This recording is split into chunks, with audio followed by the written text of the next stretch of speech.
Doctor अनुज त्रिवेदी जी। श्री हरिवंश। महाराज जी, आपके चरणों में कोटि कोटि प्रणाम। महाराज जी, मैं पेशे से एक चिकित्सक हूँ। महाराज जी, अत्यंत कष्ट, संघर्ष व साधना के पश्चात लाडली जी की कृपा से चिकित्सक बनने में सफलता पाई है और अपने कर्म के प्रति सच्ची निष्ठा व समर्पण रखता था। परंतु विगत 8 मास से जब प्रार्थी इंदौर नगर के एक विख्यात चिकित्सालय में कार्यरत हुआ, तब से न ही कर्म के प्रति निष्ठा बची और न ही इष्ट आराधना में नियम। प्रयासों के पश्चात भी विफल रहा, जिसके फलस्वरूप अत्यंत मानसिक पीड़ा है। कृपया करें, मार्गदर्शन करें महाराज जी। क्या विफलता आपने अनुभव की? विफलता किसे कहते हैं और क्या अनुभव किया कि ये विफलता है? श्री हरिवंश प्रभु जी, अथक प्रयास किए खुद को पहले की तरह ऊर्जा से भरने का। और पहली बात, परिवर्तनशील है शरीर और तुम्हारा अंतःकरण भी। एक स्थिति में सिद्ध पुरुष रहते हैं जो शरीर और अंतःकरण पर विजय प्राप्त करके स्वरूप में स्थित हो गए। तुम सिद्ध तो हो नहीं, तो परिवर्तनशील संसार और परिवर्तनशील शरीर को एक स्थिति में रखना चाहते हो, कदापि नहीं रह सकती। चाहे खोपड़ी के बल खड़े हो जाओ, ये हर समय पतन की ओर ही जा रहा है, नष्ट हो रहा है, परिवर्तनशील है। एक स्थिति तो भगवान में होती, संसार में कहीं एक स्थिति होती है क्या? दूसरी बात, सफलता किसे समझते हो? अर्थ प्राप्ति, पद प्रतिष्ठा? नहीं, हम राधा बोल रहे हैं, यही सेकंड हमारा सफल है। राधा राधा राधा प्रारब्ध के अधीन है संपत्ति और विपत्ति, लेकिन भगवत प्राप्ति प्रारब्ध के अधीन नहीं है। अगर हम नाम जप कर रहे हैं, सत्य से चल रहे हैं, तो गालियां भी मिल सकती हैं, रोटी की भी समस्या आ सकती है, समाज में सम्मान नहीं मिल सकता है, लेकिन भगवान तुम्हारा सम्मान करेंगे क्योंकि तुम सत्य से, धर्म से। तो विफलता और मानसिक परेशानी ये तो हमारी समझ में नहीं है। यदि धर्म से चलने वाला, सत्य से चलने वाला है तो बाह्य परेशानी आ सकती है, मानसिक परेशानी नहीं, क्योंकि सत्य में चल रहा है, इसलिए प्रसन्नता उसका साथ नहीं छोड़ेगी। ये पहचान है सत्य की। भारी से भारी दुख बाह्य, वो उसी आंतरिक आनंद के बल से सहता है। आंतरिक आनंद बल नहीं है, मतलब उद्देश्य गलत है आपका, सिद्धांत गलत है आपका। नहीं, कौन सी समस्या है जो हमें मानसिक दबाव में युक्त कर सके? असंभव। आपके सामने हम बैठे हैं, दोनों किडनी फेल है, अभी थोड़ी देर में डायलिसिस में जाएंगे। कोई नस नाड़ी नहीं जो दर्द न कर रही हो। इसी समय आपके सामने बैठे ना, कोई नस नाड़ी दर्द, अभी उल्टी करना चाहे अभी कर दें, ऐसे हर समय जी होता रहता है। अगर ना बताएं तो आप जानोगे क्या? फिर हम मानसिक दबाव में है क्या? सत्संग, कीर्तन, प्रश्न उत्तर? नहीं नहीं, मृत्यु आ जाए तो भी हम मानसिक दबाव में नहीं होंगे। मृत्यु शरीर को आएगी, मेरे को थोड़ी आएगी। तो सत्य का मार्ग ले रहे हो, भजन भी कर रहे हो, मानसिक दबाव भी, ये दोनों बातें संगत नहीं है, बैठती नहीं है। मानसिक दबाव संसारी पुरुष को होता है कि उसने संसार में अपने मन को फंसा रखा हो। संसार है द्वंद्वात्मक, कभी लाभ कभी हानि, कभी सुख कभी दुख, कभी मान कभी अपमान, कभी उन्नति कभी अवनति। एक स्थिति रह ही नहीं सकती किसी की, चाहे भगवान ही क्यों ना उस घर में प्रकट हुए हों। आप देखो ना, एक समय हो रहा है कि बड़े बड़े महापुरुषों के बीच में सियाराम का ब्याह हो रहा है, आनंद मगन हो। एक समय हो रहा है वनवास हो रहा है, एक समय हो रहा है सिया जी अलग, राम जी अलग, दोनों विलाप कर रहे हैं। एक समय हो रहा कि आनंद की बधाइयां बज रही, कल सुबह राज्य तिलक होगा। दूसरा समय आया, महाराज प्राण त्याग रहे हैं, कौशल्या माँ वैधव्य को प्राप्त हो रहे हैं। एक स्थिति है क्या? व्यवहार में परिवर्तन और द्वंद्व बने ही रहेंगे। उस स्थिति में एक स्थिति रहना, ये भगवान के भक्त का लक्षण है, भगवदानंद का लक्षण है। न शोचति न कांक्षति प्रसन्नात्मा, ब्रह्मभूता प्रसन्नात्मा न शोचति न कांक्षति, समः सर्वेषु भूतेषु मद भक्तिम लभते परा। अपने लोग क्या होते हैं, सिद्धांत समझते नहीं, बातों को साधना मान लेते हैं। साधना तो कई बार हमने वार्ता में बताया कि यदि आपके पास पारसमणि जेब में है और आपकी सोने की चैन कोई काट ले जाए, अंगूठी छीन ले जाए, आपको तनिक भी दुख होगा क्या? पारसमणि जेब में हम 1-2 किलो सोना 1 सेकंड में बना देंगे। तो अनंत ब्रह्मांडों को रचने वाला मालिक और मालिक को अधीन करने वाला नाम हमारे पास है। पूरी संपत्ति नष्ट हो जाए तो हम उदास होंगे क्या? अरे जिसने एक पलक झपकते अनंत ब्रह्मांडों की रचना कर दी वो मेरा मालिक है, वो हमारे साथ है। मुख में हो राम नाम, राम तेरे हाथ में, बंदे तू अकेला नहीं, राम तेरे साथ में। हाथ में का मतलब समझते हो? तो तुम चिंता मत करो, मंत्री जी हमारे हाथ में, हम जैसा कहेंगे वैसा। राम तेरे हाथ में, तो अभी केवल बातें थोड़ी हैं, जीवन में उतारो परमानंद में। और जब प्रभु आपके साथ हैं तो हर विपत्ति संपत्ति बन जाएगी। विश्वास कर लीजिए, हर विपत्ति तुम्हें प्रभु के नजदीक ले जाएगी। हर विपत्ति में तुम्हें अपने प्रभु की झलक लगेगी। जैसे बच्चा रोने लगता है ना, तो माँ दौड़ के आती, क्या हुआ? माँ को दौड़ाने वाली वो उसकी रोने की वृत्ति हुई। ऐसे जब भक्त किसी विपत्ति में होता है तो आसपास प्रभु ऐसे चलते हैं।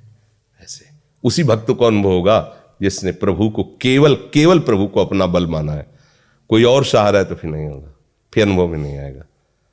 इसलिए मानसिक दबाव वाली बात तो हटाइए। नाम जब चल रहा है आप याद रख लो, त्रिभुवन की संपत्ति तुम्हारे पास आ जाएगी, त्रिभुवन की। पर कुछ कार्य हैं जो नाम कर ले, पहले तुम्हारे पापों का नाश कर ले, तुम्हारी दुष्प्रवृत्तियों का नाश कर ले, तुम्हारे हृदय को पवित्र करे। फिर चाहोगे तो कुबेर का खजाना भी तुम्हारे को बहुत छोटा लगेगा। नाम ऐसी संपत्ति देगा ना, ब्रह्मादिक के भोग सब विषम लागत आए। ब्रह्मादिक के, कुबेर क्या चीज है? परमेष्टि पद ब्रह्मा, विषम लागत आए। नारायण ब्रजचंद की लगन लगी है, रूप छके घूमत रहे, तन को तनिक न भान। नारायण दृग जल भाई हाय प्रेम पाई, प्रीतम साथ घूम रहा है, उसका मतवालापन। सबसे बड़ा पद है त्रिभुवन में हरिदास पद, इससे बड़ा ब्रह्मा का भी पद नहीं, मोक्ष पद भी इससे बड़ा नहीं। तो आज ही वो हो, तुम प्रभु के दास हो, प्रभु का नाम। उदास कैसे हो रहे? प्रभु का दास हो उदास हो रहा है, मेरी तो समझ में नहीं आता। मृत्यु भी महोत्सव होती है यहाँ, विपत्ति भी संपत्ति होती है यहाँ, गालियां भी प्रशंसा का काम करती हैं यहाँ। ये भगवत मार्ग है। गरल सुधा रिपु करहि मिताई, गोपद सिंधु अनल शीतलाई, गरुण सुमेरु रेणु समताही, राम कृपा कर चितवा जाए। तो आनंदित रहो, भगवान के दास हो, प्रभु के अंश हो। ये बाहरी को लेकर के अगर चलोगे, कभी आज तक कोई सुखी नहीं होगा। कोई, भगवान कृष्ण का अवतार हो रहा है, ये परिस्थिति तो किसी की भी नहीं होती होगी। जो परिस्थिति भगवान के माता पिता की हुई, तो अपने लोग तो उनका नाम जप कर रहे हैं ना, वो तो उनके माता पिता हैं, भगवान के बाप नहीं कहे जाए, भगवान के बाप है। पेड़ी पैरों में बेड़ियां, हाथों में हथकड़ी। अवतार कौन ले रहा है? जिसका नाम सुनते ही जीवन मुक्त हो जाता है। वैसे तो जगत है, जगत की लीलाओं को तुम समान नहीं कर सकते हो, कभी कोई नहीं कर पाया। दिन है तो रात है, शुभ है तो अशुभ है, लाभ है तो हानि है, हानि है तो चिंता मतलब लाभ आएगा। एक क्रम चल रहा है। इसके लिए तो थोड़ा तैयार रहना पड़ेगा। अब ये सोचे कि सदा सुख ही सुख रहे, तो यहाँ भगवान ने अवतार लिया, वहाँ सुख नहीं रहा, फिर तुम्हारी क्या बात है? ये इसका नाम दुखालय है। जैसे आप ग्रंथालय में जाओ, कह दो 100 ग्राम बर्फी देना, तो आपको लोग क्या कहेंगे? पागल है? नहीं कहेंगे, ये तो पागल आदमी है, ग्रंथालय में खड़ा होकर बर्फी मांग रहा है। तो भगवान ने बोर्ड क्या लगाया पूरे संसार में जानते हो? दुखालयम अशाश्वतम, यहाँ हर चीज नाशवान है और दुख यो नया, जो भोगोगे वो तुम्हें दुख पैदा करेगी। पर हम लोग ऐसे ही मूड हैं कि भगवान की बात की अवहेलना करके हमारा मन हमको सिखाता है यहाँ सुख है, इसे भोगो सुख है, ये मिल जाए तो सुख है, बस कहीं सुख नहीं। पूरे सृष्टि में भ्रमण कर चुके हो तुम, कोई आज थोड़ी पैदा हुए हो, बहुत बार पैदा हुए, न जाने कहाँ कहाँ पैदा हुए, न जाने क्या क्या भोगा, न जाने क्या क्या बने, पर आज तक विश्राम नहीं मिला है क्योंकि प्रभु नहीं मिले। तो अब ये जन्म तो विश्राम की तरफ ले चलो ना, प्रभु की तरफ ले चलो। जब प्रभु मिल गए तो बकाया क्या रह जाएगा? बात ये समझनी है। वहां तक पहुंचने की समस्या है, पहुंच गए, वो सीमा पार कर गए तो इसकी याद भी नहीं आएगी। जैसे आपको स्वप्न का सुख दुख तब तक भोगना पड़ेगा जब तक आप जगोगे नहीं, समझना। बिल्कुल झूठा है, लेकिन आप बोलो स्वप्न में क्या झूठा लगता है क्या? अगर चाकू लिए डरा रहा तो प्राण ही व्याकुल हो रहे कि अब घोपा ही न दे ये हमें, है कुछ नहीं। न चाकू वाला है, न चाकू है, ना वो घोप सकता है ना आपको कष्ट हो सकता है। लेकिन उस समय अच्छा, सपने में देखा कि हम नदी में डूबते चले जा रहे हैं। अब बाहर से कोई नाव ला के 1000-2000 रख दे तो क्या हम बचेंगे क्या? अगर स्वप्न में देख रहे हैं डूब रहे हैं तो बस एक ही उपाय केवल है उसका डूबने से बचाने के लिए, जगा दो उसको। ना बूंद भर पानी है और ना कहीं कुछ है, वो केवल डूब रहा है, बिल्कुल ठीक ऐसे ही जागृत है। भगवान शिव कह रहे हैं, उमा कहो मैं अनुभव अपना, सत हरि भजन जगत सब सपना। जो सपने सिर काटे कोई, बिन जागे दुख दूर ना हो। जगो, ये मोह निद्रा है। कितना भी कमा लो, मरोगे चवन्नी नहीं जाएगी पास, 1 रुपया साथ नहीं जाएगा। कितने भी यार मित्र मान लो, जब दुनिया में लाखों का मेला जुड़ा, हंसा जब जब उड़ा तो अकेला उड़ा, कोई साथी नहीं होगा। सिकंदर बहुत पराक्रमी और योद्धा और यशस्वी और विजयश्री को प्राप्त था। जिधर से निकल जाता वो विजयश्री उसके चरण चूमती थी। मतवाला होकर के जा रहा था, कुछ संतों ने देखा तो संत जो है वो नाचने लगे, वाह सिकंदर आया, बहुत बलवान हो तुम, वीर हो, योद्धा हो। तो रुका प्रशंसा सुन के। तो उनका हम लोग गरीब हैं, कभी कभी कपड़ा फट जाता है तो सुई हमारे सीने के काम में आती है।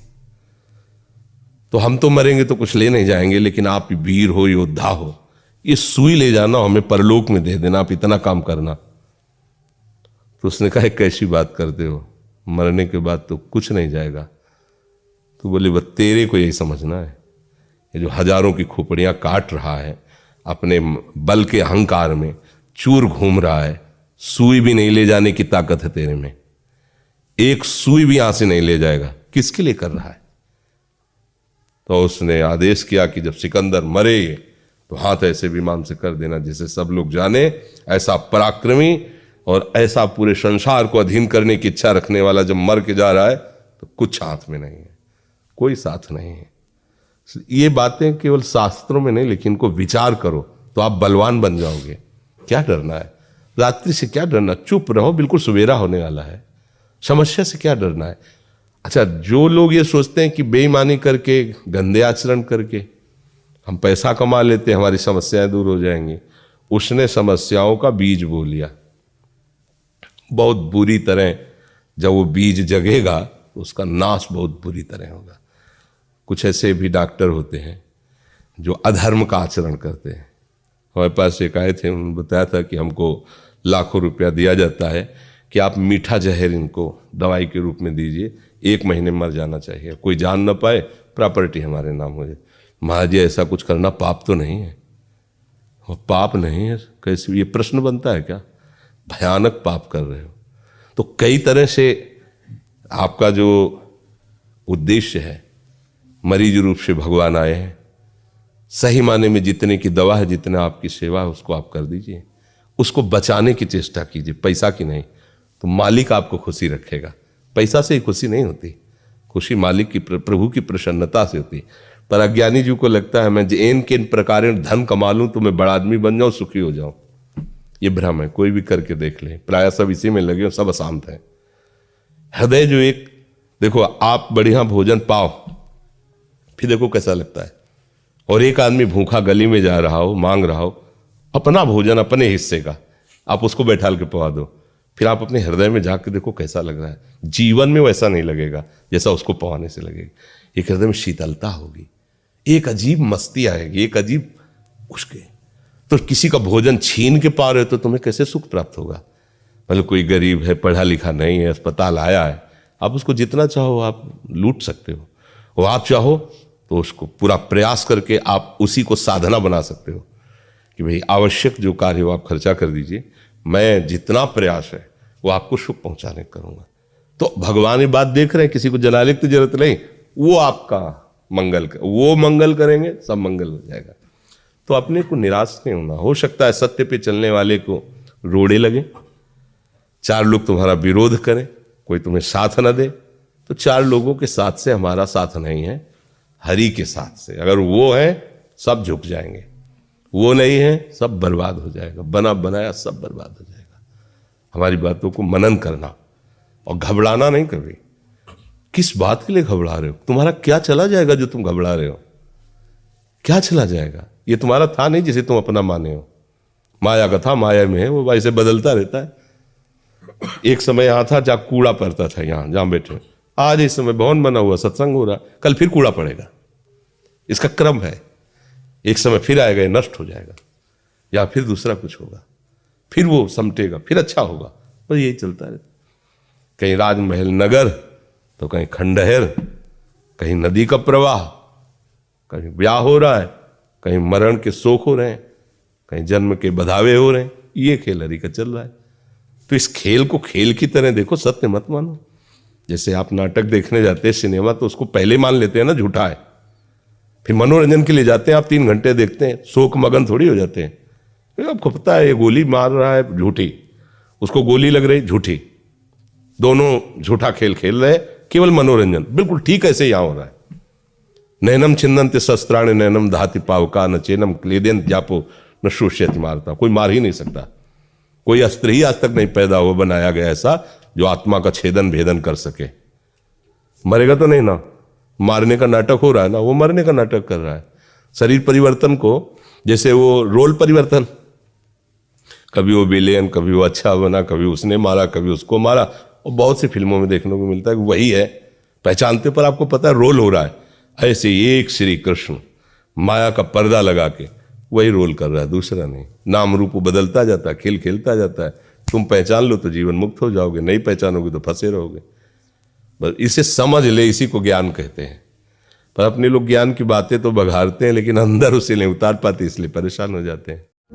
रोज प्रातः काल आप यदि भूमि शयन करते हैं या आप सैया पे शयन करते हैं, पहले आप वृंदावन को प्रणाम कीजिए। प्रणाम करके प्रार्थना कीजिए, हे श्री धाम वृंदावन, हम आपसे प्रार्थना और याचना करते हैं कि हमारी दिनचर्या, चाहे वो व्यवहारिक गृहस्थ धर्म से युक्त हो या पारमार्थिक विरक्त धर्म से युक्त हो, आप इतना बल दीजिए कि मैं अपने प्यारी जू के प्रतिकूल कोई आचरण न करूं और हर समय स्मरण करते हुए हमारी दिनचर्या पूर्ण हो। मैं आपसे यही याचना करता हूं कि आपके प्रति, प्रिया प्रीतम के प्रति कोई अपराध न बनने पावे। आप हमें ऐसा बल दो। आप देखो जरा दोनों समय प्रार्थना आप करके देखना। अगर कुछ दिनों में शयन के समय प्रणाम करते समय रोना ना आने लगे तो कहना, रोना आने लगे, झलक आने लगेगी। जहां निष्पाप हृदय हुआ ना, तो ऐसे बात करोगे, ऐसे सामने दिखाई देंगे। ओहो, जैसे आपने बहुत मेहनत की और फल नहीं मिला अभी, तो आप निश्चित समझिए इस मेहनत का फल कहीं मिलने वाला है, वो मिलेगा, वो व्यर्थ नहीं जाएगा। कोई भी कर्म बिना फल दिए नहीं रह सकता। पर अगर आप फल पे ही आसक्त हो गए कि इसका परिणाम तो ये ही होना चाहिए, अब आप दुखी हो जाओगे, अब आप निराश हो जाओगे। उससे बचने के लिए हमें भगवान का भरोसा दृढ़ रखना चाहिए। पक्की बात कह रहे हैं, यदि आपका दृढ़ भरोसा भगवान का है तो आप देख लीजिए सफलता आपके चरण चूमेगी एक दिन। पर आप निराश मत होइएगा। चलो तुम्हें धोखा मिला है तो कोई ना कोई मार्ग तो खुलेगा जहां तुम्हें प्यार मिलेगा। अगर हम अपने को नष्ट ना करें तो मुझे भगवान मार्ग दे देंगे। हो सकता है उससे बढ़कर कोई प्यार करने वाला मिल जाता जो तुम्हारे हृदय के घाव को शांत कर देता। हमें जीवन नष्ट किसी भी विषय में नहीं करना। हम हर दुख सह सकते हैं, हम हर लड़ाई जीत सकते हैं। ऐसा मत करना, कभी कोई मत करना जहां तक हमारी आवाज पहुंचे, चाहे प्रगट में या यूट्यूब के द्वारा। कभी आप अपने जीवन को नष्ट करने की बात तो सोचना नहीं। रास्ता है, ऐसा नहीं कि तुम्हारे लिए रास्ता खत्म हो गया, नहीं, आपको भगवान रास्ता देंगे, बस धैर्य पूर्वक चलना। संकट आया है, विपत्ति आई है, सब छोड़ रहे हैं, तो कोई एक है जो पकड़ लेगा ना तो सबको डाउन कर देगा। अगर उसने पकड़ लिया, तुमने उसको पकड़ लिया, हाँ, तो जा पर कृपा राम की हुई, ता पर कृपा करे सब कोई ऐसा नहीं होगा तो तुम्हारा विरोध कर सके। धैर्य पूर्वक चलो, शरीर नाश करने की कभी बात न सोचो, बड़ों का आदर करो, नाम जप करो, मित्रता करो, पर बहुत विचार पूर्वक। व्यभिचार मित्रता नहीं होती और मित्रता में व्यभिचार नहीं होता। दोनों बात समझ ले। मित्र वही है जो कुपंथ का निवारण करके सुपंथ चलावे। अब यहाँ सुपंथ का पता ही नहीं तो चलावे क्या चलावे। इसलिए राधा राधा।